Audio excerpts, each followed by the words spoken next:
Assalamualaikum warahmatullahi wabarakatuh. Salam sejahtera untuk kita semua. Selamat siang.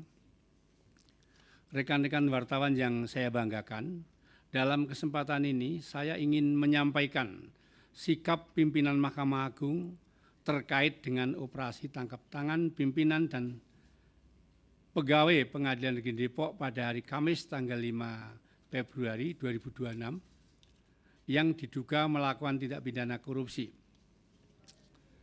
Yang pertama, atas peristiwa tersebut Ketua Mahkamah Agung menyatakan kecewa dan sangat menyesal peristiwa yang telah mencederai keluhuran harkat dan martabat hakim. Dan perbuatan tersebut juga telah mencoreng kehormatan dan marwah institusi Mahkamah Agung RI. Kedua, peristiwa tersebut merupakan bentuk pelanggaran komitmen Mahkamah Agung dalam mewujudkan zero tolerance atas segala bentuk pelayanan pengadilan, terlebih dilakukan beberapa saat setelah para hakim menikmati kenaikan tunjangan hakim yang merupakan wujud bentuk dukungan pemerintah dalam meningkatkan kesejahteraan dan independensi hakim. Ketiga, dalam kesempatan ini disampaikan Ketua Mahkamah Agung RI mendukung segala bentuk langkah Komisi Pemberantasan Korupsi dalam memproses dan mengungkap dugaan tindak pidana korupsi di Pengadilan Depok dengan tetap menjunjung asas praduga tidak bersalah tentang penangkapan dan penahanan pada hakim dengan adanya Undang-Undang Nomor 20 2025 tentang KUHP, maka telah diatur secara tegas dalam pasal 95, 98 dan 101 KUHP baru bahwa penangkapan dan penahanan terhadap hakim harus mendapat izin dari Ketua Mahkamah Agung. 4. Walaupun terdapat ketentuan yang mensyaratkan izin Ketua Mahkamah Agung dalam penangkapan dan penahanan terhadap hakim, Ketua Mahkamah Agung berkomitmen tidak akan menghalangi dan akan segera mengeluarkan izin penangkapan apabila ada hakim yang melakukan tindak pidana, harus dilakukan penangkapan. Terhadap izin penahanan sebagaimana ditentukan dalam pasal 101 KUHP, Ketua Mahkamah Agung telah menandatangani segera setelah permohonan izin penahanan terhadap hakim dalam perkara di PN Depok diajukan oleh penyidik KPK. Sebagaimana komitmen menjaga kehormatan dan marwah Mahkamah Agung, maka Mahkamah Agung tidak akan memberikan bantuan kepada yang bersangkutan atau memberi advokasi kepada yang bersangkutan. Kelima, Mahkamah Agung juga mengucapkan terima kasih kepada KPK. Walaupun menyakitkan, namun peristiwa ini membantu mempercepat Mahkamah Agung untuk bersih-bersih terhadap hakim di lingkungan Mahkamah Agung yang masih mau melakukan transaksi kotor. Sehingga diharapkan nantinya benar-benar tersisa hakim yang memiliki komitmen anti-judicial corruption, selalu menjaga integritas, harkat, dan martabat hakim. 6.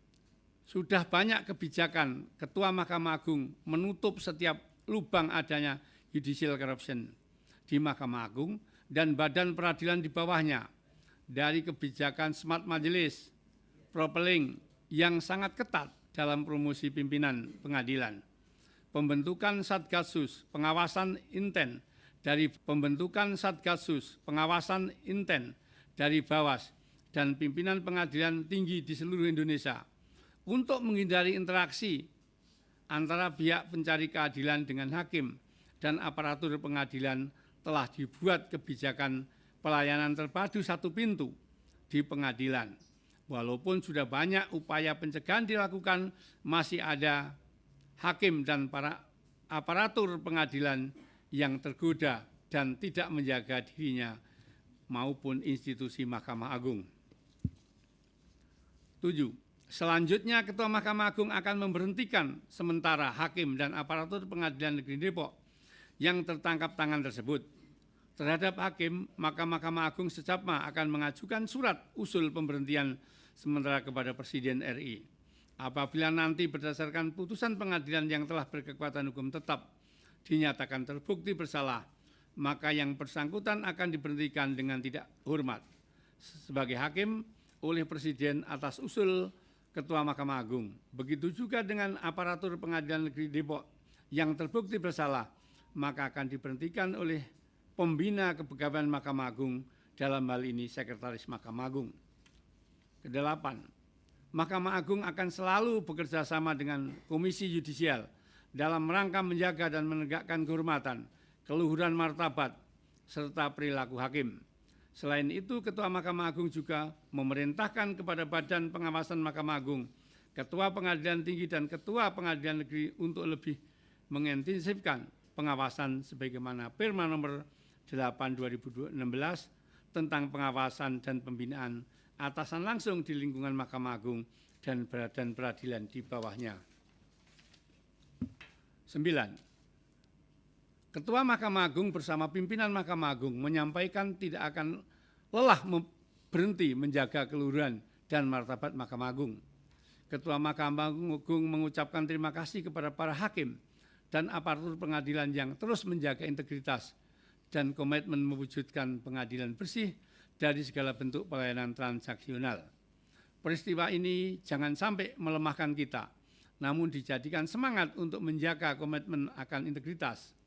Peristiwa ini juga harus dijadikan pengingat kita semua bahwa intervensi terberat bukan datang dari luar, namun dari dalam diri kita yang masih goyah terhadap godaan transaksional dalam memberikan pelayanan kepada para pencari keadilan.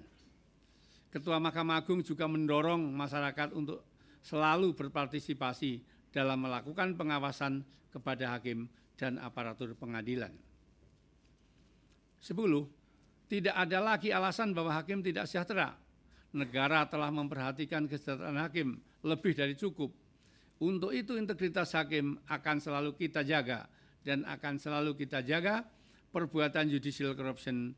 Beberapa hakim merupakan bentuk kekufuran, nikmat, dan bentuk keserakaan yang tidak boleh ada dalam diri seorang hakim dan aparatur pengadilan di Mahkamah Agung.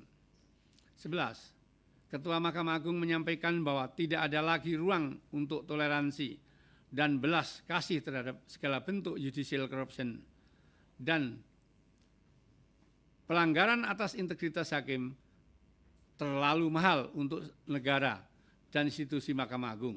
Apabila masih melindungi hakim-hakim yang bermain dengan transaksi kotor, Ketua Mahkamah Agung menekankan terhadap seluruh hakim dan aparatur pengadilan yang masih terlibat transaksional atas pelayanan pengadilan. Seberapapun itu nilainya, maka pilihannya hanya dua, yaitu berhenti atau dipenjarakan. Demikian yang dapat saya sampaikan pada kesempatan ini dan terima kasih.